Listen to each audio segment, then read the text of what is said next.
देखो ध्यान दो। मैग्नेटिक फील्ड को समझते हैं सबसे पहले। क्या समझते हैं? मैग्नेटिक फील्ड का मतलब है मैग्नेट या गतिशील आवेश के आसपास का क्षेत्र। मैग्नेटिक फील्ड का हिंदी क्या होता है? चुंबकीय क्षेत्र। जैसे क्षेत्र का मतलब सिंपल समझो, खेत। क्षेत्र का मतलब क्या समझो? खेत। तो मैग्नेट के आसपास का क्षेत्र, जैसे हम मान के चलो मैग्नेट है, तो हमारे आसपास का जो भी क्षेत्र है वो क्या है? मैग्नेटिक फील्ड है। तो मैग्नेट के आसपास का क्षेत्र या मैग्नेट का जिस क्षेत्र तक प्रभाव होता है या मैग्नेट जिस क्षेत्र तक बल लगाता है, मैग्नेटिक फोर्स लगाता है, उस क्षेत्र को क्या कहते हैं? Magnetic field.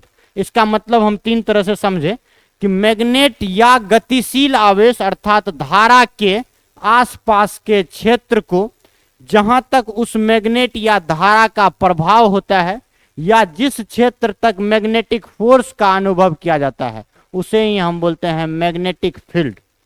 यह जो मैग्नेटिक फील्ड होता है वह नॉर्थ पोल से साउथ पोल की ओर जाती है। कहां से कहां जाती है? और नॉर्थ पोल से साउथ पोल की ओर जाते हुए बंद वक्र बनाती है, बंद घर बनाती है। ठीक है, अब इसके आगे समझना है चुंबकीय क्षेत्र की तीव्रता, इंटेंसिटी ऑफ मैग्नेटिक फील्ड। ये डिपेंड करता है मैग्नेटिक फ्लक्स और एरिया पर। तो इसको हम इस तरीके से डिफाइन कर सकते हैं, किसी मैग्नेटिक फील्ड में मैग्नेटिक फ्लक्स और एरिया के अनुपात को, मैग्नेटिक फ्लक्स और एरिया के अनुपात को क्या कहते हैं हम? Magnetic intensity of magnetic field. चुंबकीय क्षेत्र का एसआई यूनिट होता है टेस्ला। चुंबकीय क्षेत्र का एसआई यूनिट टेस्ला होता है। एक टेस्ला का मान होता है 1 वेबर पर मीटर स्क्वायर और 1 वेबर का मान होता है 1 न्यूटन बटे एम्पियर मीटर। इसी को लिख सकते हैं केजी मीटर पर सेकेंड स्क्वायर, न्यूटन को, एम्पियर मीटर, मीटर खत्म। तो इसका डायमेंशन हो जाएगा केजी का एम, सेकेंड का T, kilogram is the unit of mass, second is the unit of time, और एम्पियर इनवर्स, एम्पियर इनवर्स। यह किस प्रकार की राशि है? सदिश राशि है। कौन सा राशि है? सदिश राशि। अब हम जो समझेंगे आगे वो मैग्नेटिक फील्ड से ही रिलेटेड है, तो आप लोग देखिए और समझिए। मैग्नेटिक फील्ड लाइन, जैसे हम बताए क्या, अगर मैग्नेट है तो मैग्नेटिक फील्ड जनरेट होगा। अच्छा, उस मैग्नेटिक फील्ड को दिखाने के लिए एक दिशा का जरूरत होगा। तो मैग्नेटिक फील्ड को दिखाने वाली एक काल्पनिक रेखा को मैग्नेटिक फील्ड लाइन कहते हैं, जो मैग्नेटिक फील्ड के डायरेक्शन को बताता है। और यह किधर से किधर होगा? नॉर्थ से साउथ। क्योंकि मैग्नेटिक फील्ड जिधर होगा उसी रेखा में क्या होगा? मैग्नेटिक फील्ड लाइन होगा।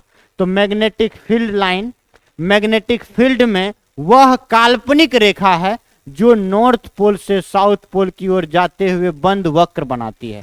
अर्थात चुंबकीय क्षेत्र रेखा वह काल्पनिक रेखा है जो चुंबकीय क्षेत्र की दिशा को बताती है, चुंबकीय क्षेत्र की दिशा को बताती है। अब अगला है चुंबकीय बल रेखा, मैग्नेटिक फोर्स लाइन।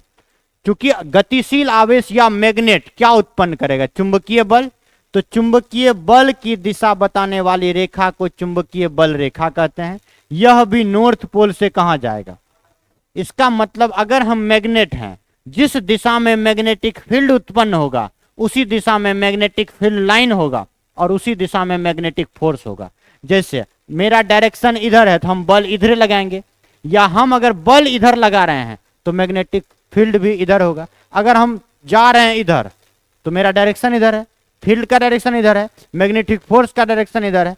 तो तीनों का डायरेक्शन सेम है, मैग्नेटिक फील्ड का डायरेक्शन, मैग्नेटिक फोर्स का डायरेक्शन और मैग्नेटिक फील्ड लाइन का डायरेक्शन, तीनों सेम दिशा। तो वास्तव में मैग्नेटिक फील्ड लाइन या मैग्नेटिक फोर्स लाइन दोनों एक ही रेखा।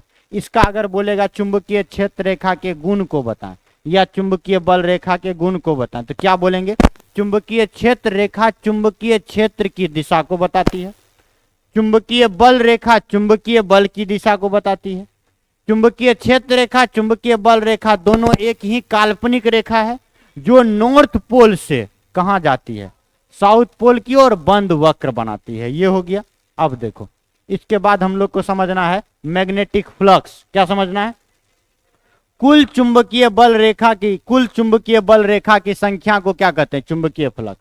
और चुंबकीय फ्लक्स का मान चुंबकीय क्षेत्र की तीव्रता और एरिया का क्रॉस प्रोडक्ट होता है। तो चुंबकीय फ्लक्स का मान चुंबकीय क्षेत्र की तीव्रता और एरिया का क्रॉस प्रोडक्ट।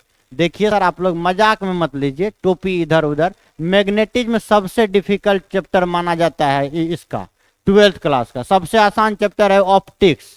कौन सा है? ऑप्टिक्स। थोड़ा सा इसमें ध्यान से समझने वाला है। तो चुंबकीय फ्लक्स का क्या बताए? कुल चुंबकीय बल रेखा की संख्या को चुंबकीय फ्लक्स कहते हैं। चुंबकीय फ्लक्स का मान चुंबकीय क्षेत्र की तीव्रता और एरिया के गुणनफल के बराबर होता है। चुंबकीय फ्लक्स का एसआई मात्रक क्या होता है? वेबर। चुंबकीय फ्लक्स का एसआई मात्रक वेबर। एक वेबर का मान होता है 1 टेस्ला पर मीटर स्क्वायर। और 1 टेस्ला का भी तुरंत बोले न्यूटन बटे एम्पियर मीटर, मीटर स्क्वायर से खत्म, केजी मीटर गुना मीटर, मीटर स्क्वायर। अब इसका डायमेंशन लिखे तो केजी का एम, मीटर का एल स्क्वायर, सेकेंड का T-2 A इनवर्स। यह कौन सी राशि है? अदिश राशि। इसमें हम बताए फाई को बोले मैग्नेटिक फ्लक्स और बी को बोले चुंबकीय क्षेत्र, ए को बोले एरिया। आज के क्लास में हम 2 फॉर्मूला पढ़े जिसपे ऑब्जेक्टिव पूछता है। सबसे पहला पढ़े बी बराबर फाई बटे ए। क्या पढ़े हम? बी बराबर फाई बटे। दूसरा पढ़े हम फाई बराबर बी गुना ए। फाई बराबर, इसको बोले हम चुंबकीय क्षेत्र और इसको बोले चुंबकीय फ्लक्स। चुंबकीय फ्लक्स, चुंबकीय क्षेत्र का एसआई मात्रक हुआ टेस्ला और चुंबकीय फ्लक्स का एसआई मात्रक हुआ वेबर।